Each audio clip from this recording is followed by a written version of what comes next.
Okay, and we will begin. So no awkward silence. All right. So the best way to alleviate poverty is through the government. They have programs that apply to all people. The need for NGOs is reduced when government is working and operating functionally as it should be. And during the wake of an epidemic or a pandemic, the government can do more for poverty alleviation than an NGO could. How long do we wait in between these? There are no good? rebuttals for openness. So No, you no, can, no, no, oh, no, between no, the like, statements. yeah, it's not just like You can probably just say thank you and then go on. Thank you. gracias. Okay. Poverty is a growing concern in today's society. With increasing poverty rates and cost of living is increasing, it can push people into a lock of poverty. But poverty can be helped, but the method truly lies with the local NGOs and religious institutions. Both government and local NGOs can be used to alleviate poverty, but poverty alleviation will have a better effect when it stems from the local organizations rather than the federal government that lacks an understanding of what that culture values. Okay, thank you. You're welcome. So I'll start my first argument off here. So, last year, the United States government successfully raised 45.1 million people from poverty, according to the Federal Census Bureau. In 2019, the federal government decreased the percentage of an extreme poverty in America by 14.3%, the biggest decrease since 2010, where extreme poverty fell by 7.1%. We are now at a record low of 11.6% of the United States population currently living in poverty. According to the study done by the University of Chicago in 2019, only 0.11% of the United States lives in extreme poverty. The rest are in need of basic necessities and assistance, especially those who primarily are not able to help themselves. But these are just statistics, numbers written on a page. I don't think it says anything of the immense impact the government has made in citizens' lives across the country to reduce these statistics. Government programs, stimulants, tax breaks, and job opportunities provide a breadth of resources for people living in poverty. And according to the Social Security Association, the purpose of government-based aid and programs is to provide at least a minimum degree of economic security to citizens in need. A democratic republic, unitary state, parliamentarian, or constitutional monarchy serves its people, not the other way around.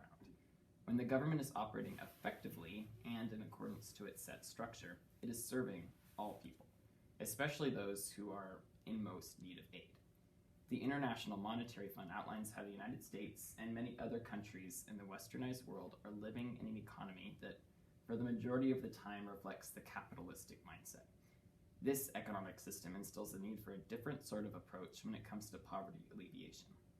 But because of a capitalistic system which is set in place, alongside a heavily invested global economy, researchers at the Borgen Project suggest that with the government's increased investment in healthcare, schooling, access to water, housing, among other things, is essential at tackling the root of poverty long term. The economic freedom of a nation allows for the economic freedom of its citizens. Through the government's vast amount of resources, they are able to support programs, organizations, countries, families, and individuals in the short term. Canada, Sweden, Denmark, Norway, China, and Vietnam are all countries with advanced governmental systems and the lowest rates of poverty in the world, according to a statistic from the World Bank. A government has the capability of establishing a livable wage and creating the resources and tools necessary to alleviate people of their poverty-based burdens and help them rise to a level of success and freedom to lead a quality lifestyle. I don't know if I'll do that. I do have a question, quick, Yes. regarding that. Do you have any, specific number datas for government funding and the like for other areas other than the America or any other, specifically other stuff for Australia or Europe or Asia, Africa at all? Because I know you'd stated some at the beginning. I don't know if there were any others that you might have on hand for the other ones. Yes. Well, when talking about the issue of poverty, it's a complex issue, and it's interesting because it covers a large variety of government systems and countries within the world. So I think it's easiest to look at the country that we live in primarily, but the European Union had disclosed a large amount of information, just disclosing that the percentage of the population that lives in poverty in their countries isn't, I guess, relatable to the percentage of people that live in the United States, because Social Security and our programs differ from their programs. So even the definition of poverty differs by European Union standards and by many Asian country standards and the United States' standards. So I don't have specific statistics for countries within the European Union or in Asia, but I do know that they top the charts for objective poverty alleviation methods, especially the ones I mentioned earlier that are China, Vietnam, Denmark, Sweden, and Norway and Canada. So I don't have specific numbers for those, but they are advanced in, I guess, in relation to poverty alleviation. Got it. Good to know. Thank you. Alright, get ready.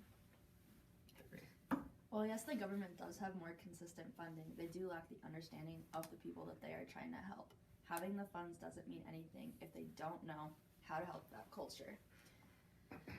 Robert Rector writes that for every dollar that the census claims that these poor people have, they spend $2.50 from, like, how do America's poor really live. The government can reach people through welfare and all these, like, programs, but the local communities already have existing roots. Like, they know those people, they know what to help them, and they know, like, their situations on a personal level.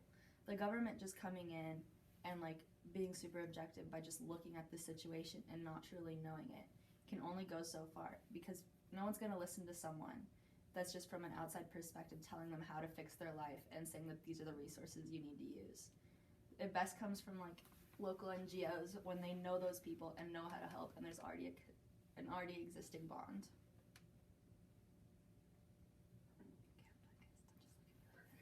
So do we rebuttal that? No. But you can Aside ask from questions. my argument. But I can ask you questions. You can ask Ask me a questions. question. Absolutely. I might not have an answer. So as a I think we wait because their next argument Yeah. is like the same thing that she just said. yeah. So According how to what about they after told me. rebuttals, we don't ask too many questions, maybe be after arguments, and then save Yeah. final questions for I the think- end. Yeah, actually, that's a good idea. After both sections are done. Like right before the closing statements, we could do, or even after that. So we can tie questions in with rebuttals, and then Yes. at the end we can ask closing questions and Okay. do Yeah. closing statements. Yeah, that's good with me. Is he gonna, like, dock me if I look and, like, read off a quote that I had? No, No. 'Cause absolutely I have not. no shot I can memorize. No, because I think we all have quotes that we have to read. Okay, I was like, I, like, the rest of this I understand, like, decently well enough that I don't have to stare at it, but this quote, My statistics and my quotes, I Yeah, can't just- memorize those. Statistics are gonna. did I you have have so so many many numbers numbers? in I my was, like, brain. trying to pay attention. I was like, You're okay. You're this okay. is like information overload. Okay. Okay. Time for Sadie's argument. I was a bomb of the last sentence. I'm gonna lie, get ready. I am excited. I thought it was pretty good when I read it. Okay. This is argument one, right? Yeah. Yes. Okay. So it's kind of the same as my rebuttal. So alleviation can have a better impact at the local level because the locals already have an understanding of those people. The NGOs and religious institutions can work more to produce systems and programs that will better fit the needs of those specific people instead of mass organizations that are just super general and not specific to certain people. The ability to work with people that, like, based on the values of that community can be more helpful when you have those personal connections instead of it being a large handout from, like, the government that only has, like, so much that they can do with people that they don't know. The problem with government intervention is the clashing of cultures and values. The local culture puts more values on what is important to those people and not just the large generalizations of the country as a whole. And then my quote from, like, One Helping Hurts. These value systems involve quite a range of things, including people's view of who or what is in control of their lives, of the nature or risk and uncertainty of the organization and the role of authority, of the nature of time, and of the role of the individuals versus groups. And the local people function under, like, a general umbrella of their country, and by forcing the umbrella culture onto a subculture with different values, it leads to nobody wanting to accept help or want to do any good based on that specific culture. So That's my argument. basically, what you're saying is like NGOs are better build better relationships, correct? What about like public school systems, which are governmentally funded? But they're local teacher run. Yeah, but it's governmentally funded, right? Yeah.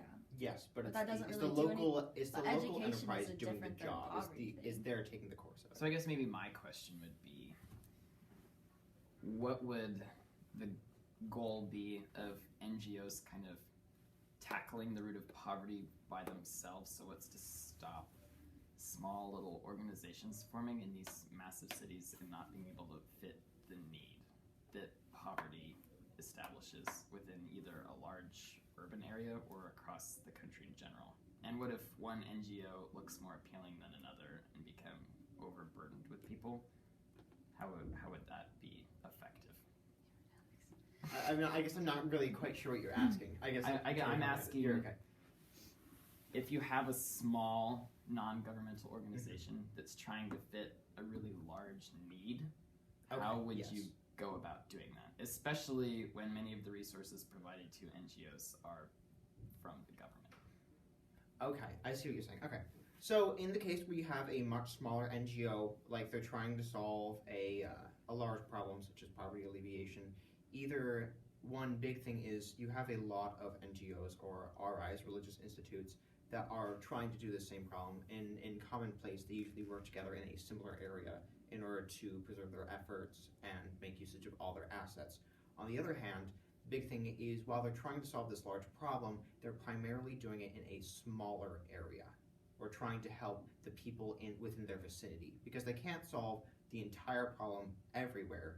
They're centering it on a particular location where they can at least lessen the effects. So when newer and bigger NGOs or RIs come into that area, they can, since that problem has already been lessened, they can completely eradicate it. So correct me if I'm wrong, but that seems like that's describing the structure that the government's currently setting in place with the establishment of programs within local areas that kind of use local people to combat the problem. And so if you're already Like unifying the public several school of the system. NGOs to create Or Health and Human one Services. central organization, that sounds very similar to a government structure, which in the end would be easier to manage with a country of more than 300 million. There are some things I'm trying to avoid since they come up in either rebuttals or other arguments. So some of those I will try to answer. Just keep those questions in mind when we come to the later parts, and hopefully if you have that same question at the end, I will try my best to answer that. Thank you. Of course. We're doing so good, guys. Do I go to my rebuttal? Yep. Yes, Okay. it's your rebuttal. So it's kind of based on what I asked you. No, it's okay. So different government agencies that are local, like government-funded agencies that are local, such as public school system or Health and Human Services, stuff like that, they are local, but without the government funding, they wouldn't have jobs, they wouldn't be able to be teachers, they wouldn't be able to be counselors, whatever. And by them being government funded, they also build those relationships with the impoverished. So that's my rebuttal.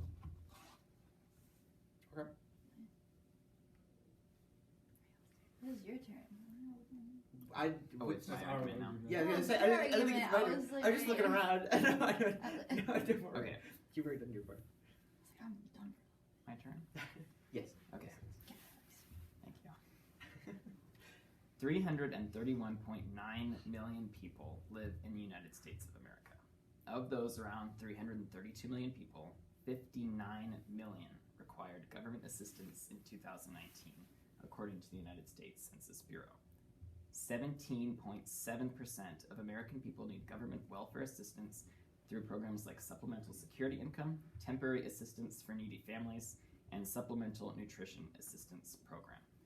Another statistic outlines that over 30 million students residing in the United States qualify for the free and reduced lunch program.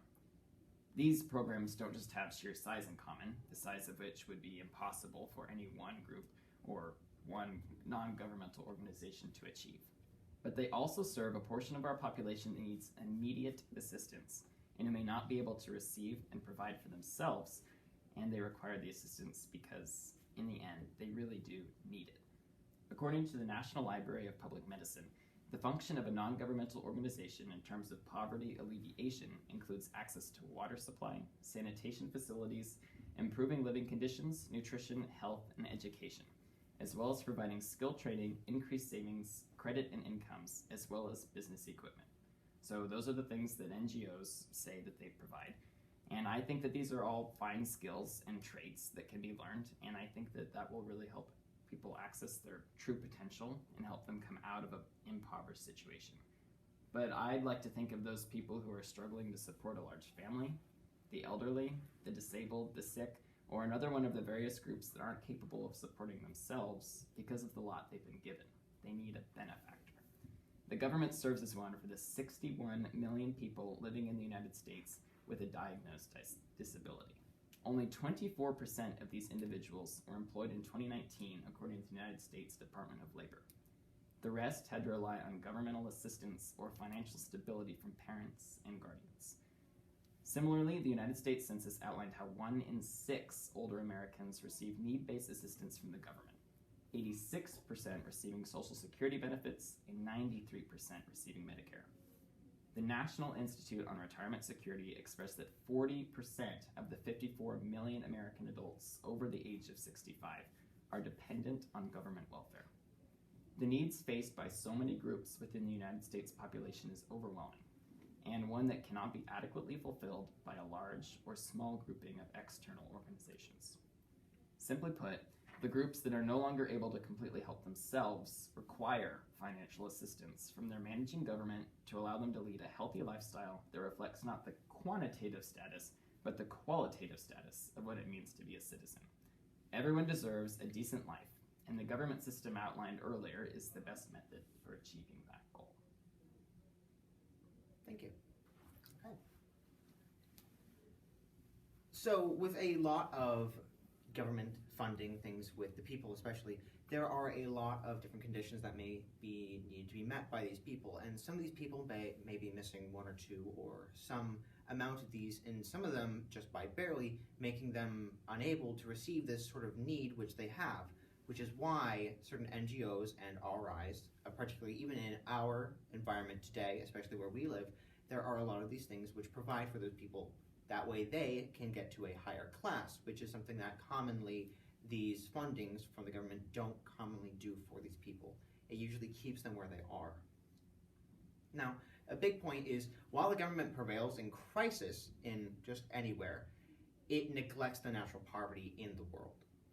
NGOs and RIs have the ability to spread across a large area due to their separation, and that's not to say that they cannot group together or they cannot work together. Rather, it's fully within their ability to ask, receive, and give help to other communities or the like. Most of the longer-lasting cures for poverty alleviation, primarily those of lasting poverty, are done by NGOs and RIs due to the increase in creating relationships by the people, whereas the government more often provides money, food, water, and shelter. Nothing that helps develop these people and move them out of their own poverty in comparison to NGOs and RIs. Not only this, but larger crisis and disaster issues are often too large for government bodies to clean in a short period of time. Rather, they are often too compact. On the other hand, these same RIs and NGOs have a capability to reach much farther due to their flexibility in number. Their vast number of them at their disposal makes it much easier to reach as many people as they can in a short amount of time. I don't ask questions now, right? Mm-mm. Oh, wait, okay. I don't know if we can or not. I don't I know. don't think so. I don't know how anyone works. I don't either. It doesn't feel very I'm just so long for the ride. Okay. So your guys' It's turn. mine. Yeah. Or do you Okay. have 2? It's your rebuttal, right? Sweet. Yes. We'll see if I wrote. We'll see Okay, if I just a wrote second. I know I wrote one, but we'll see if it fits the argument. The primary issue that the people are built up and that their relationships are maintained. That's what it requires. However, the government and state-given alleviation fails to accomplish this, as said by Killick in a study. The principal responsibility for achieving anti-poverty objectives must lie in the national governments, but they do not always display much concern for the poor. Due to the absence of the necessary and auxiliary components for poverty alleviation by state and government programs, It's the people who instead have to step in and accomplish that task. The government will only continue to harm the people and lead them to deeper poverty. As said by Banks in a study in June 2012, since the late 1970s, NGOs have played an increasingly prominent role in development sectors and filling the gaps left by the failure of states across the developing world in meeting the needs of those poor citizens.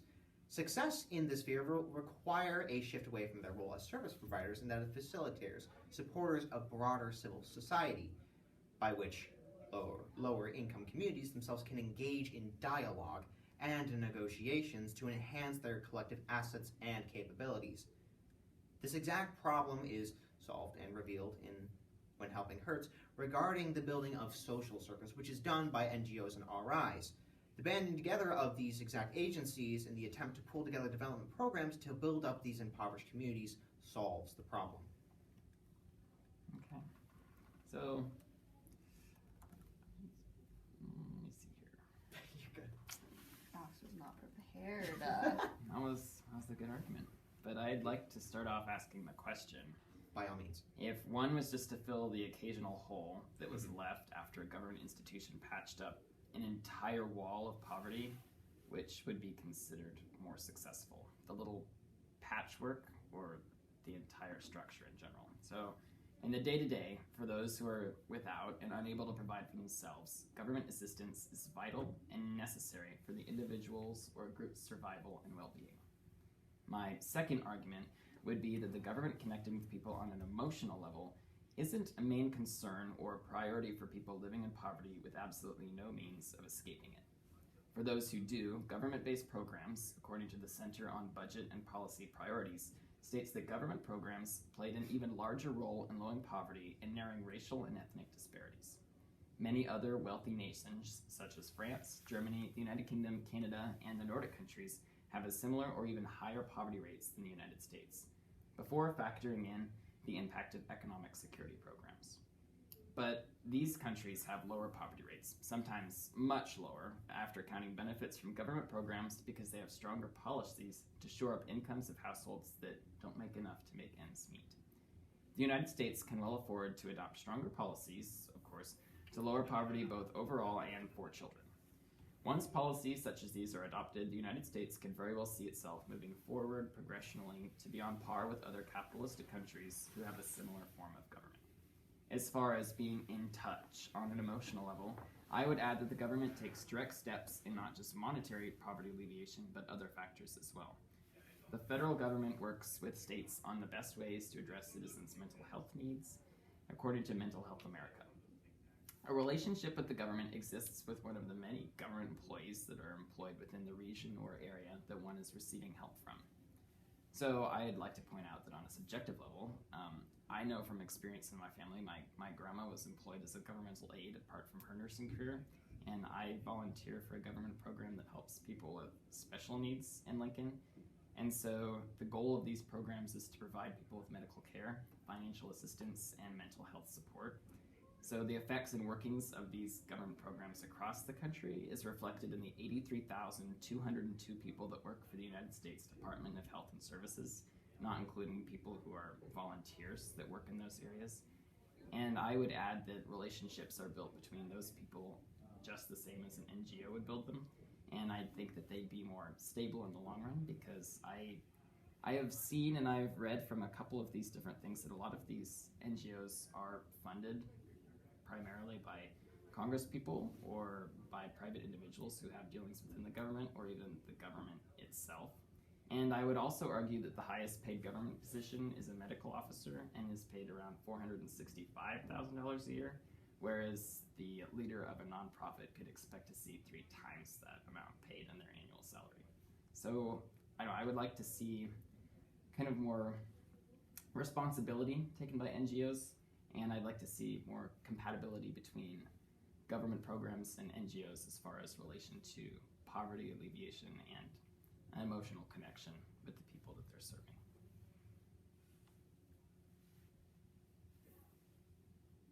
Perfect, thank you. Yeah, that's it. That's good. We're going to my argument now. I think, right? Right. Is argument 3? Yeah. Yes. Okay, so This argument is about how the government can better alleviate poverty during a pandemic or a nationwide crisis. In 2020, I'm going to focus on COVID because it's the most recent worldwide event. In 2020, the government lifted 30 million people out of poverty, which is 6.2 million more than the year prior. This not only shows how the government can help during pandemics such as this, but also the overall growth and improvement that the government has made in poverty alleviation. Not only this, but in the next year, Alex pointed this out, 2021, the government lifted around 45 million people out of poverty, which is an overall 50% increase from the year prior. Additionally, when COVID happened, nearly 20 million people lost their jobs. And the government enacted a relief plan that provided almost $3.5 trillion to those who lost their jobs. And during the pandemic, members of NGOs were suffering financially, which made the NGOs suffer financially as a result. So how can the members of an NGO really be a part of an organization if they need relief themselves? And that's where the governments had to step up and with this relief plan in order for those NGOs to stay afloat. All right, thank you. So, in regards to that, while correct, the government has only done so much. The government must be careful where its assets are placed, and due to this, not all people are reached when they need it. These two groups, being NGOs and RIs, have played an increasingly prominent role since 1970s. They have been praised for their strengths in innovation, grassroots-driven organizations with the capability and capacity to pursue participatory and people-centered forms of development. Like I said, they fill the gaps that are left by these states in the developing world. They meet the needs of the poorest citizens. And while success in this year requires these NGOs to shift away from their current priorities and their current roles, it doesn't diminish the need for these agencies. Rather, it only further recognizes the need for them. By themselves, these NGOs and RIs already help by giving low-income communities their needs, their dialogue, their negotiations to enhance their collective assets and capabilities, but together with the government, both sides, everyone ends up getting what they need. Oh, it's my turn. It's your turn. A moment to get my laptop's off. Okay.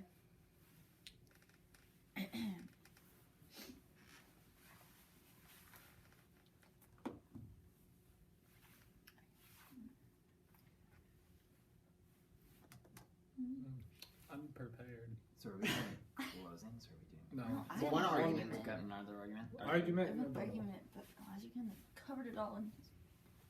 What do you mean I didn't? Okay, there's not much new stuff in here. Oh, well, mine didn't have it, so it's okay. Bear with me. Okay. The local organizations can work to build and develop already existing programs in that culture. So while yes, the government does set it up and like fund certain things, the locals are the ones that like run it and make sure it's like functioning and actually being able to reach these people. And sometimes the federal government works and tries to set up new organizations and just like give out like money and like handouts when it's not really like what that specific community needs or what it values. And government relief is like mandated, and so there's only so much they can do, and it essentially locks the poor into the lower class. By them being dependent on the government for these handouts, the poverty rates won't really change. If the government stepped in to fund all these local organizations and like really give them all the funding that they need to be able to support these people, the people could work in their developing programs to boost their standing, and the government works to kind of like reform the people into the ideals that they have and kind of what their system sees as to be the right way to do things and not what is already existing in that culture and its values. And local organizations are better equipped to build a lasting economy and help alleviate poverty by building up in that culture and not allowing people from outside to try and change the way that they do things around there. And the locals understand that community and how best to support those while they work and grow to be able to support themselves. Okay. So you're basically saying like government-funded agencies need those local people to run functionally, basically, is what you're saying. So I kind of go back to COVID and the trillions of dollars that they gave out and the relief plan. Like, if they didn't do that, none of these agencies would still be here, or they could have closed down, or people would have lost their jobs or whatever. So, like, yes, while it's local and they need that community, they wouldn't have that if it wasn't for the government funding the agencies. So, closing. Okay. Or questions then Or closing? Kind of, questions. do we have any overarching questions that we still need answered, or anything of that sort? Any questions on any of it, honestly? I guess I have a question. Go for it. So the goal of NGOs Yes. is to boost people out of It's their to move them up from their current lower class, from their poverty into a state of not being in poverty, really. Okay. Yeah. So could one argue that if a government system is set up in place where there is a livable wage that is given to people and they're given the economic freedom and tools that they need, that they'd be able to do that on their own, as is reflected in many European countries, that would primarily eliminate the need for an NGO? Is that Well, that depends. It primarily, a lot, as we know, North Americans commonly define poverty as a lack usually of material, whereas those in actual impoverished areas commonly relate it with the emotional impact that comes with it. So while those materials may be given out to the public and at their disposal, sometimes there is a need, more often than not, there is a need for those social circles created by NGOs and RIs to get them, to draw them out from their impoverished mental and emotional state so they can then draw themselves out of their own material poverty. Yeah, that makes sense. But I also think that relationships can be established just as well with local government programs that can be set in place. And also, if there is a minimum livable wage set by a government, as is the case with many European countries, the overall effect of poverty isn't as substantial, just because you don't have to ask for the help, you're pretty much provided it already. But yeah, that was just So the solution, I just want to clarify, so the solution is really just we need to get a system that makes it so that people have a livable environment. the system supports the people. Yes. Is what I'm saying. Yes. And that is reflected in several countries, and I know that that is not always the case. And earlier you talked about how the United States doesn't do the best job at improving that in other countries, but I would also like to ask, is that our responsibility to do that? To improve the government and infrastructure of another country, or is it our responsibility to provide aid and relief when we see another country struggling? Because personally, I think that establishing and recreating infrastructure sounds a little bit like colonization. And here we're talking about government versus an NGO, not specific governments helping to boost one another. So more of the concept rather than what's actually going on. And I think that in concept, the government has a greater ability to raise people from an impoverished position, or rather eliminate it altogether. Okay. I see where you're coming from, okay. Because in the end, a small grouping of NGOs wouldn't be able to achieve the same goal as a system that spreads over every single citizen within that country. Because obviously there's going to be variance in between these private religious and social organizations, and then you're going to have less impoverished people here, more impoverished people here, NGOs are going to have to move here, bigger ones established here, and in the end you're just going to have a confederation of NGOs that reflects more or less a dysfunctional government. So my question is then, because you're saying it's really America's job to focus on America and kind of leave them. I don't think that that they shouldn't help other areas. I don't think that we have to bring it back to America either. I think that Just the government. A government in government, general of is course. responsible for providing for its own people, but Yes. also for providing relief when they see another country struggling. I don't believe that it's the not government's to role to completely So- reshape another Mhm. person's Yeah. government. So then, what should be done then by another government when said government cannot provide for their people, and those people fall into a deeper impoverished state that they simply cannot do anything about?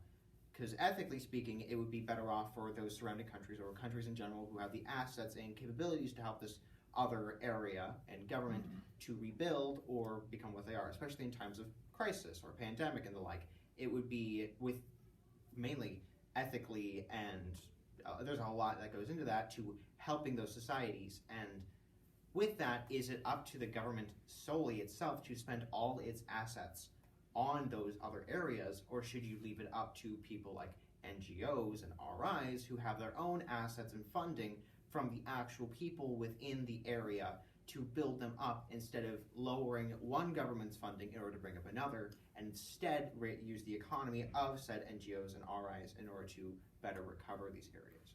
I would say that once you introduce an NGO Mhm. to a country that's struggling financially, you're not going to get rid of the NGO because the Okay. structure is Yeah. still rather poisoned. So if everyone is struggling in an area because their system is struggling, they're not going to be able to reform. And I would say that after every major world war crisis where a country's been struggling, it's evident that if they invest within in their education and they invest in world funds like many European countries do, many Asian countries do, many North American countries do, they're able to boost their own economy, which allows for their own citizens to have a more livable wage and a more quality lifestyle. So what I would like to see is more diplomatics between countries Yes. rather than economic assistance Mhm. for the long term. But I think that in the short term, as far as what the United States is currently doing in countries like Ukraine, I think that Yes. that's vital. Absolutely. I think there are certain places where government needs to be, where an NGO or an RI probably shouldn't be, based on circumstance and the like. And while the government is preoccupied in a certain state or a certain area, some place that has a need for this other government's help, the need for an RI or an NGO to step in where the assets that have left have gone in order to fill those gaps. But in the end, it really is the government that's doing the majority of that They job. do a lot of work. The only issue is that when those little gaps are left for too long, they start deteriorating and it becomes the entire problem again, and all that work has gone to waste. Do you have any examples of that? Things like here's where times where those problems haven't happened because NGOs and RIs have stepped in, especially in times of crisis, where because of crisis, there are a lot of times that crime rates will start to rise, and those inner communities where that working is happening from those governments helping in, those little gaps, those little pieces will start fighting against each other and start ripping away at what those other governments have come to help. They'll end up destroying themselves in their already destroyed state, meaning they have the need for help from another agency, be it national government, be it an NGO, a nonprofit organization, and religious institute at all, in order to keep those gaps from just ripping themselves apart, or to fill them completely by raising those people who are going to cause crime rates increasing or other issues at all, to then just completely level the playing field. At the risk of sounding repetitive, I'll just leave it Of with course.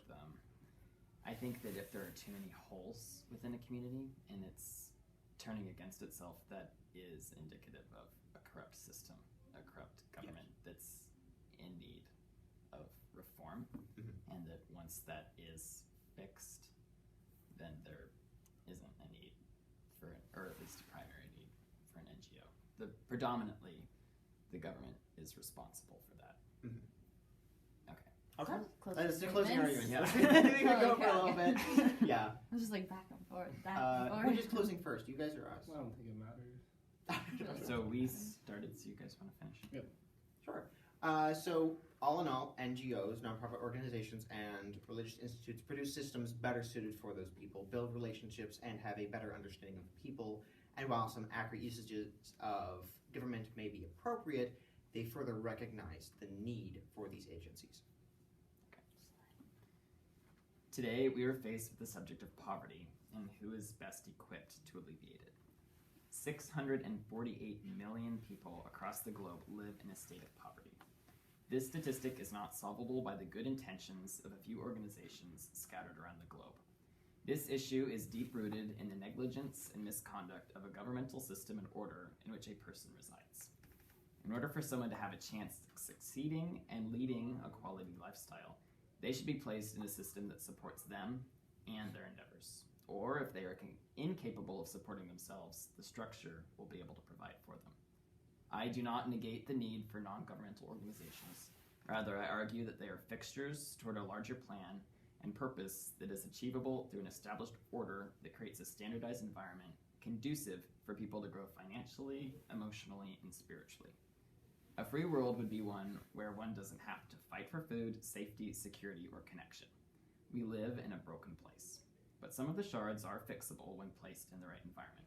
And that environment must be spearheaded and led by the people it serves, a functioning government.